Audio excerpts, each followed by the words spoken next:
I personally don't like the spotlight. I'm not going to say something if I don't have something to Says say. the woman now being on a podcast, doesn't like the spotlight, but here we are. I mean, listen, I'm not trying to become Insta famous. Thank you for that call out. I appreciate it. Wow, wow, I got that wow, wow. Anything that I want, I'ma get it now. Yeah, wow, wow. Hi, and welcome to another episode of Clickworthy Convos, brought to you by The Marketing Perspective. We're your hosts, Maureen, Mo Connors, and MD Klein. Today, we're tackling a topic submitted by one of our subscribers. Yay! Thank you for submitting it. We love when we get topics from our audience, and we always try to prioritize them. The one that our audience member wanted to know about is how to survive difficult work colleagues. And so we are actually breaking down 6 of the different character types that you'll run into. And even more importantly, when you run into them, how do you deal with them and how do you survive them? And we can cover some examples and survival tips in dealing with each because they all can be pretty frustrating.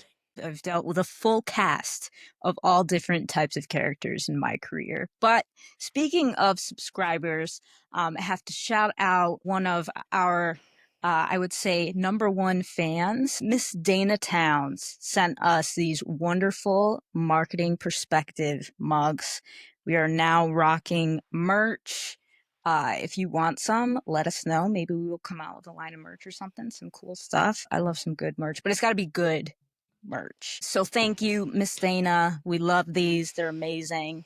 And we appreciate you. We Thank love you you, for Dana. being a loyal subscriber, friend, listener, all of the above. You're amazing. Back to business at hand. The first one we should talk about, there are 6. We did write them down, so we will address all 6.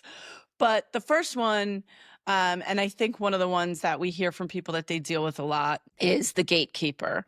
This is somebody who is hoarding information, hoarding access to a vendor, could also be hoarding access to a decision maker. They can be the only one talking to them, but they create this wall that you essentially have to break through and break down. So how do you deal with the gatekeeper? It feels like almost they live within their own bubble, like they don't want to share knowledge. I think definitely asking these people questions because they want to feel like the expert. They don't want to lose their value if they share information with other people. I think there's a little bit of fear beneath this type of person. So I think one of those things is just gassing them up almost and like boosting their ego and asking the questions like, hey, can you tell me more about this process so that I can learn from it? Like, you seem like the expert in this space. Can you share a little bit more about X? I love that. I think, a lot of times these are people, right, who've been in their role for a while, and they really drive a lot of their value from the fact that they own this process, right? And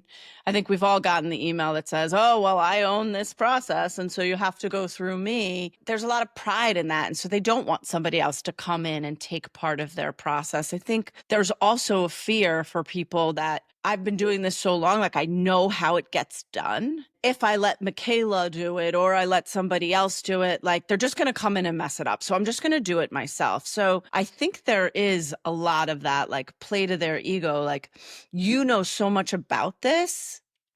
Like, I would love to learn from you, and really trying to get in there and start breaking down those walls.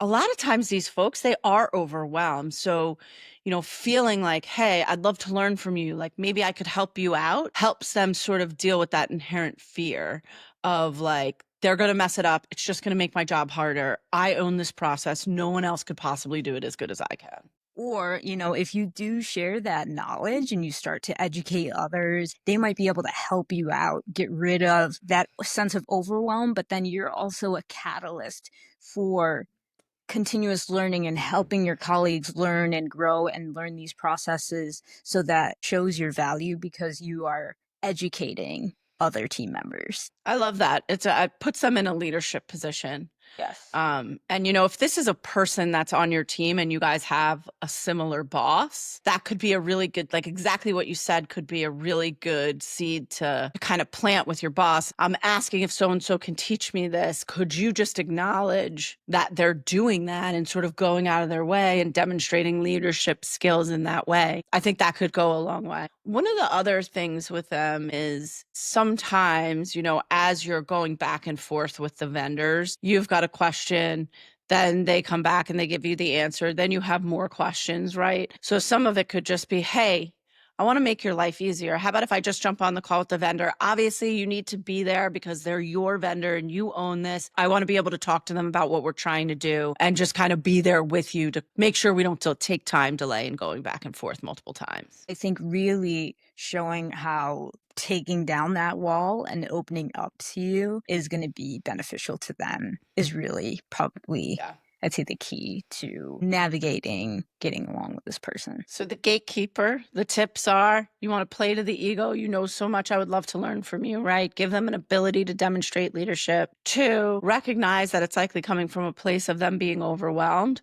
So position it as how this makes it easier. You know, they always say the with them, what's in it for me, right? Like position it as what's in it for them so that they know. And I think one of the other things to just make sure that you're doing is if you do have a similar boss or you know, when they demonstrate a behavior that's different from gatekeeping, either, you know, if it's your boss, you have them recognize it, or a well-placed email. What do you call buttering the biscuits when I do it, MD? But like thanking them, hey, we had this great productive call with the vendor, blah, blah, blah, blah, right? And almost like rewarding or creating an area where there's recognition for the behavior you want to have from your colleague. Just going out of your way to do a little bit more than you might on a regular basis. That's what I call butter and biscuits. And it works. Butter and biscuits. It does. It does. And you're always like, oh, there's Maureen, butter and biscuits. That's right. But I think, it works. I mean, I think it forges relationships. It definitely does. It definitely does. I'd say that works for all of these different characters in here. Although I will say the next one is a particular problem for me, which is the talker and you, right? So this is the person that feels the need to talk in a meeting, regardless of if they're moving the conversation forward, regardless of if they're offering up a new idea. Sometimes these are people who are just restating what's already been done, or after you close out an issue, they're basically saying, okay, well, you know, what else could we do? They are a drain on your meeting time, and they often take focus away from the things that you're actually trying to achieve. I think that there is a stigma, or, you know, everybody's always saying you have to be the loudest voice in the room or say something in every meeting to get noticed or to be promoted or to excel in your career. I am a firm believer in the exact opposite of that. You have to be thoughtful with what you say in meetings, in conversations. Be intentional with the time that you have. People feel the need, if they don't speak up in a meeting, they don't know what they contributed, right? And they want to be able to say like, oh, I was in the meeting and I, you know, said something. So how do people deal with them? What's a tactic you've used in sort of dealing with the talker? Tune out. Tune out. Okay. That is one way to do it. But if you're the one running the meeting, like you can't tune out on the talker, right? So like there's other tactics there, you know, obviously setting clear expectations with agendas is a good start. Yeah, I would say time boxing conversations, just, you know, being like, okay, we're going to be on X topic and need to come to a decision after 10 minutes. And then clock watch, you know, like set a timer, but that keeps everybody on track so you don't derail. It's easy to go off on a tangent. But I would say if you're running a meeting and you have to cut someone off because they just keep rambling on and on and on, you can say, okay, we're at time, then refocus the discussion to get to whatever decision or whatever intent the meeting was for originally. No, I agree. And one of my personal favorites, although I do think now some people pick this up as something that you're probably never going to get back to, but hey, you know what? That's really great topic. Right now we're focused on this. Let's just stick that in the parking lot. Sometimes the parking lot is long-term parking, right? It's like airport long-term parking. Like we are likely never coming back to this, but you feel good it has a location for the topic that's being a time waster right now. We've put it there. I've acknowledged it's important, right? But I've kind of parked it over here. I think that is a really good tool as well because the person feels acknowledged, like, thank you very much. I think that's a great discussion right now. We're trying to figure out this. Let's take that, put it in the parking lot, and maybe we'll talk about it next time or we'll talk about it later. And I was just going to say, there are instances where even that doesn't necessarily work. So it's just like, thank you, let's take this offline. You give them another opportunity so they're not being completely shut down, but they know that you're going to follow up with them in some way, shape, or form. Because these people, I feel like, just want to be heard. Yeah. Yeah, I think that's fair. So the talker, you want to make them feel acknowledged that you've listened to what they've said. Yeah. You give it a place, whether it's a parking lot or something else. Time box your meetings with an agenda. You can say we have 5 minutes to kind of talk about this topic. Once that 5 minutes is up, wrap it up. Don't let people come back to it. Just say, hey, we've got 5 minutes. We've talked about it. We'll get the notes together if there's a decision that's been made. The other thing is summarizing your decisions and saying, okay, what I'm hearing is we've decided on X. Let's move on to our next topic. Make it definitive. Make sure that you wrap it up because a talker will come in and try to reopen that discussion, and that's not what you want. And that could start to be a real bottleneck in decision making. You kind of got to turn into the wrangler of all meetings. The wrangler. I love that. The next one is a favorite. It's the credit taker. Yes. So the person who sees that you're working on something successful, latches onto it and tries to either present it as their own or that they were a big part of the team or they've done a majority of the work. They are a collaboration killer, right? You suddenly don't want to work with other people because you develop this fear of credit being taken after you've been the one putting in the hard work. I'm very much a we person when I talk about things, whether it's myself, my team. There's no I in team, to be cliche. But I would say in this instance, this is where you kind of want to outline and identify what those points were that you owned or you led in the specific initiative. It's hard to do when you're so humble like myself and not egotistical. It's true. I have no struggles. And so I do have a hard time saying like, I did this, I led this. But then at the same time, that's how you grow in your career. I own my mistakes and I own my wins, and being able to do that, especially with someone who's taking credit, presenting their ideas as yours, you want to be able to quickly identify what you contributed, whether it's an email, a recap, some type of share out that you send to senior leaders. You don't want to get lost because someone is more outspoken than you and just saying, hey, there's this initiative, we did this, this, and this, and then it doesn't really identify what part you took or you led. I actually had a very what I would consider like blatant personal experience with this. So I'd been working on a project. It was a website redesign journey mapping project, right? And I was working with myself and a few other folks, and we put together this deck that had the output, had all of this stuff. And I had sent it out to somebody. And about 2 weeks later, I found out that there was a meeting where the topic of discussion was my deck led by a person that I sent it out to, who essentially had the meeting using my materials to drive a project forward, never gave me credit, totally made it seem as if they did it themselves. The worst part was they failed to invite me to the meeting, right? And so now there was this entire project being spun up, taken offline that was based on my work. And, I wasn't included, didn't get the credit.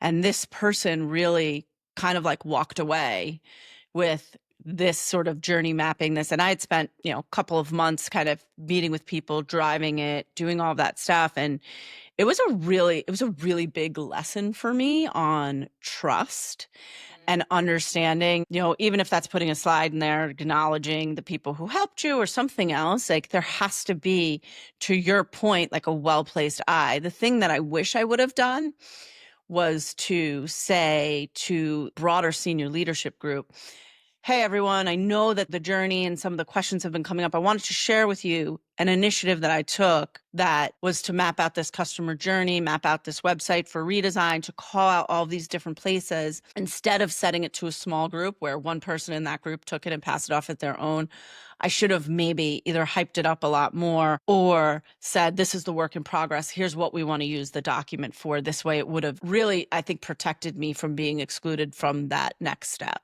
It was a tough lesson. I mean, first of all, super uncool. Like, if you do this, don't do it. You said it at the beginning when we started talking about this character, like, it's a collaboration killer. Just acknowledging, hey, thank you for this part in this, or shout out to John for doing this and Susie for doing this. It makes people feel valued and appreciated, and like they're being seen, even especially if they're not super outspoken. So even to your boss, say, like, this is the part that I contributed, so you're aware when you send it to them or whatever for their awareness.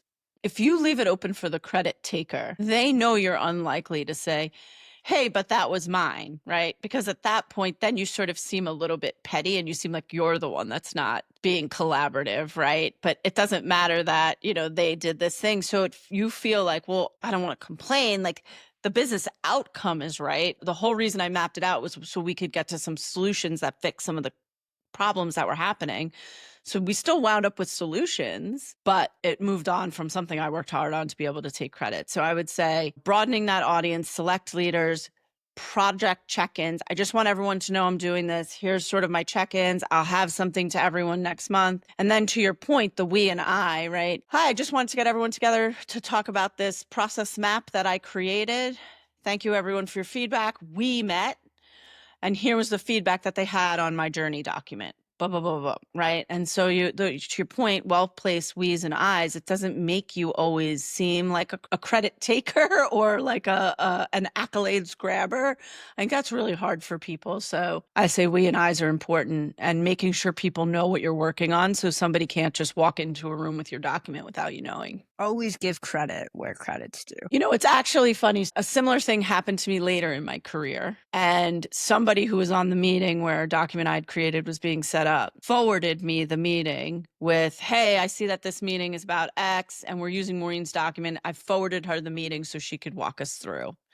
And that's how it was teed up. So totally different person, but by making more people aware that they knew that I was working on it, a person who got invited to the meeting that I was excluded from wound up forwarding me the meeting, and I wound up being included. So it does work. All right. How about we talk about the bottleneck, right? Where all the things get person- stuck. Yes. The person who's slow to make decisions, holds everything up. They are painful, painful, painful. I like to get things done quickly, efficiently. This person is definitely hard for me. For this person, the biggest thing is like understanding what is holding them up, understanding what the bottleneck is. Is it that they're too busy?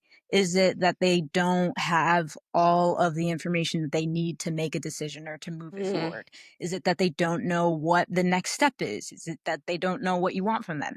I think clarity and just following up with them and saying, hey, did you have a chance to review X? Do you have any questions? Like opening up that line of communication to try to identify what's holding them up so you can keep things moving, I think is the most important first step. So I think that's huge.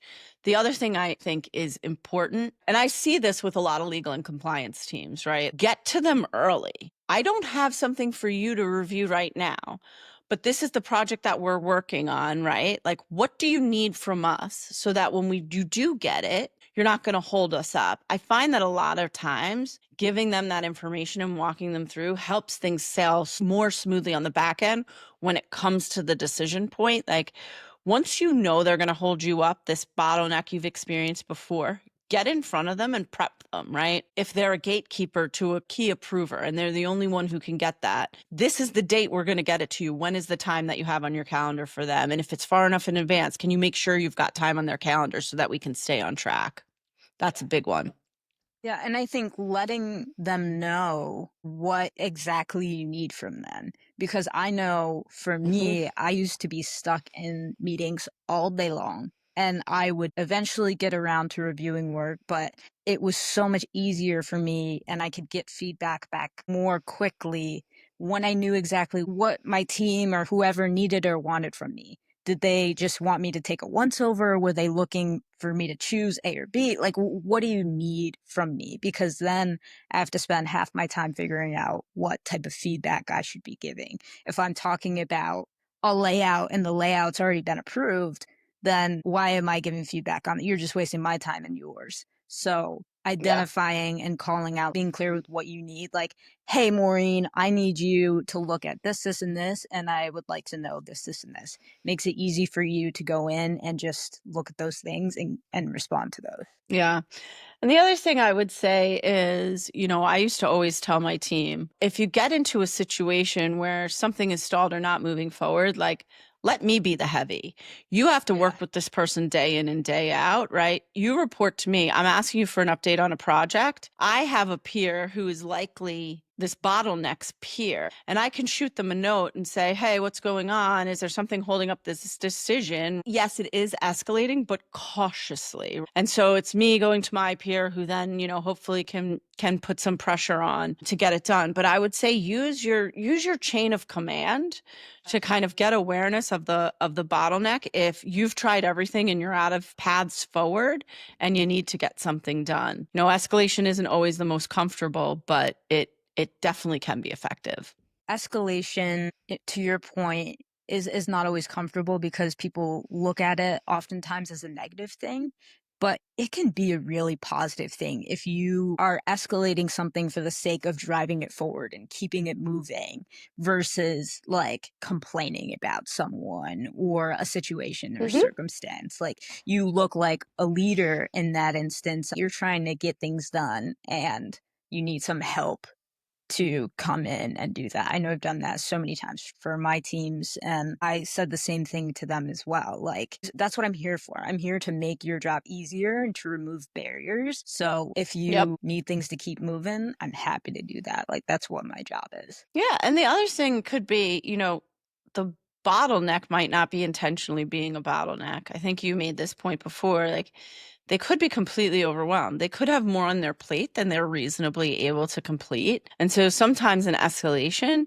can highlight that this person just isn't getting to it and potentially open up a conversation with their leadership on then how could they get them some additional help. All right. Let's talk about our next character, who is a character. I would call this person the political operator. Could you make that into like is this political operator? No, it doesn't work as good as smooth operator. Okay, fair enough. Was singing that I in my tried. head though a little bit. This is the person who's playing the internal politics, right? They're more focused on alliances, networking, who can they get to, how do they get access to leadership, right?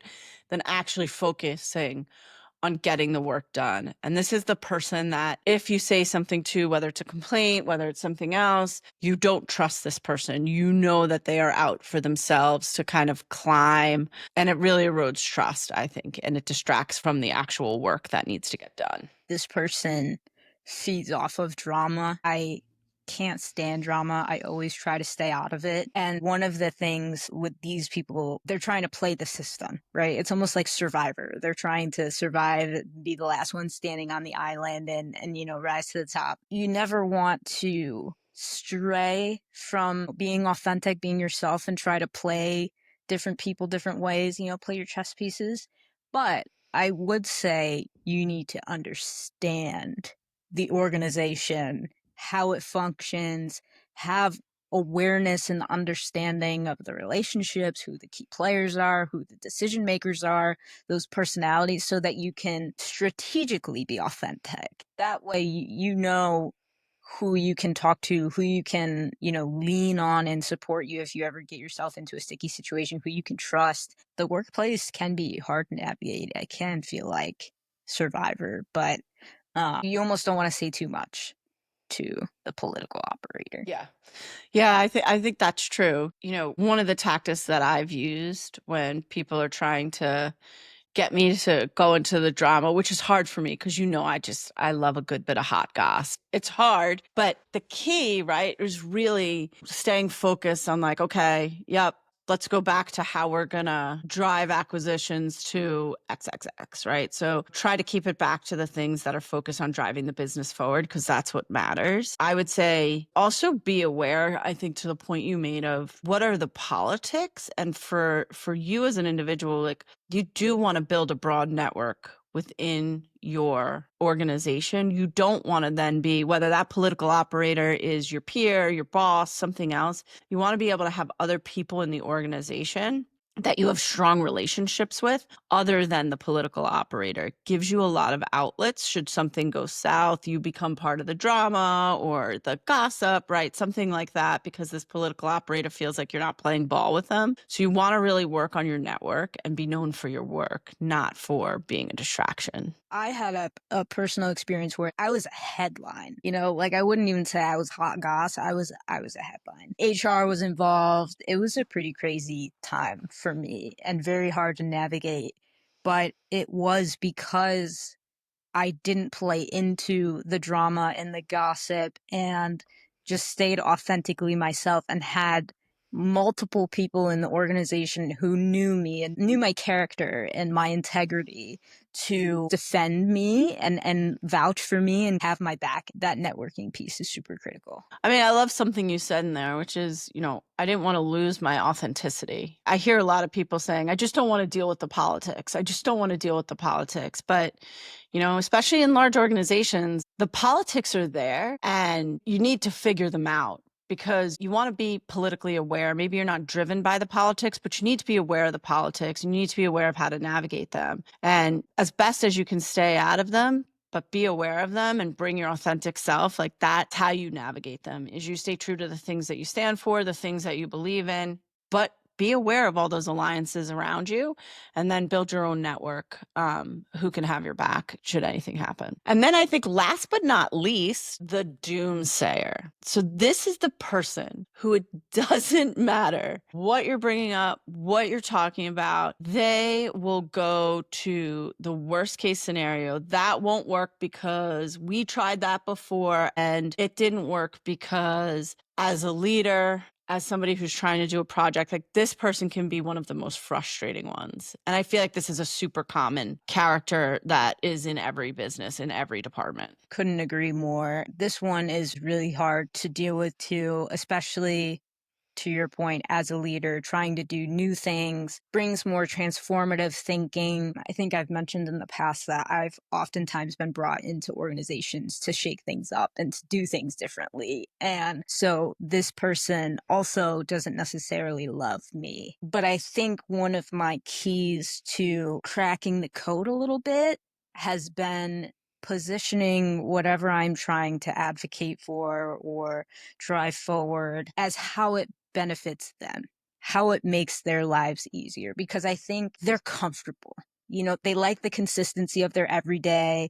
They know how things run. They know the people and the players, and they just can kind of sit back, relax, enjoy the show, and let things run on autopilot. But what if this made your life 10 times easier? People start listening to things when you position them in a way that benefits them, because otherwise all they hear is, they're just coming to me with something that's going to make my life harder. Even if it doesn't, that's what their mind initially goes to. No, I think that's true. And I think with some of the other ones, to your point, right, it's, you want to acknowledge the concerns. You want to make sure they feel heard. I worked with someone and we were launching a new product, and this person was, a customer experience person. And they kept saying, oh, what about if a customer does this? And what if a customer does that? Throwing out every single scenario that they wanted to solve for. Some of them would have happened to less than 0.5% of people.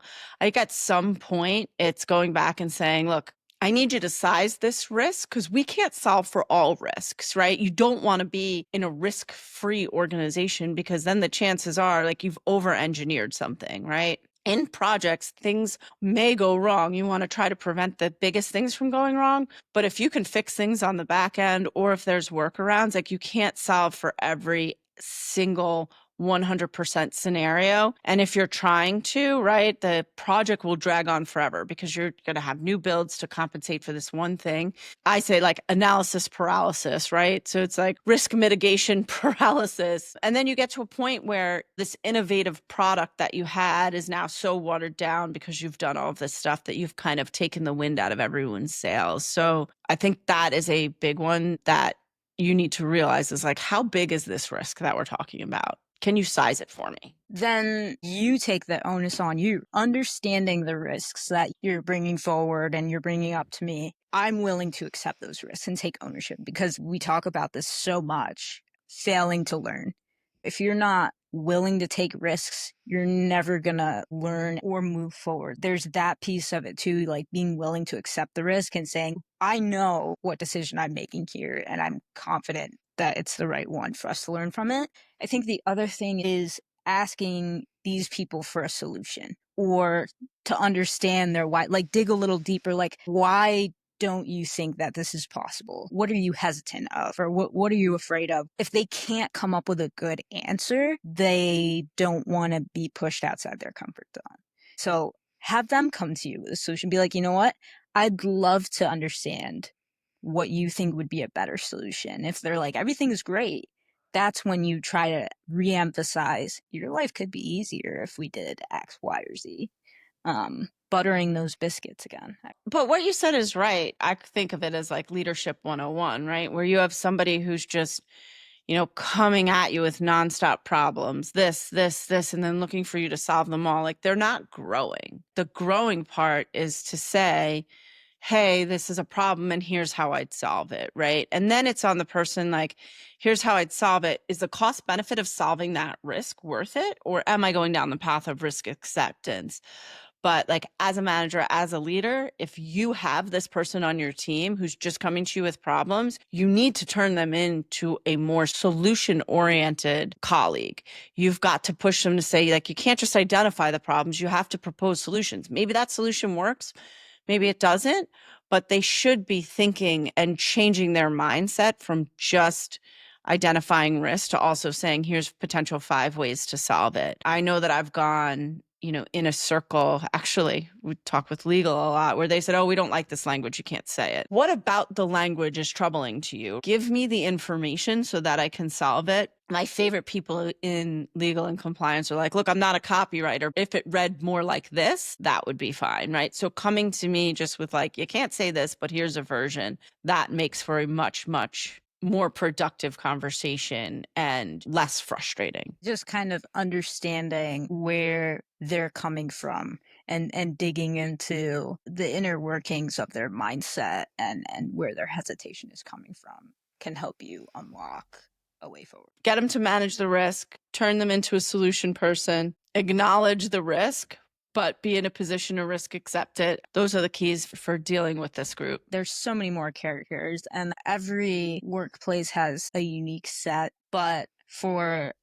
the person who submitted this, hopefully this was helpful and gave you some tips on how to navigate, advice that may help you move forward in your situation or your circumstance. If not, definitely let us know. And if there are any additional questions, we'd love to hear them for sure. If there's another character you've run into that you want us to talk about, or a couple of different characters, we're happy to do that. There's a lot of characters. You've got to keep your cool no matter how frustrating they are. You want to find the best way to navigate to make sure your project doesn't lose momentum. You want to keep everything on track. You want to anticipate these personalities and start solving for their issues kind of before it becomes a roadblock. Being proactive versus reactive. You've got to work with these folks, right? And to be successful in an organization, you're going to have to work with all types of characters, people you like, people you don't like, and navigating them is important. So if you know these people, if you're like, oh yeah,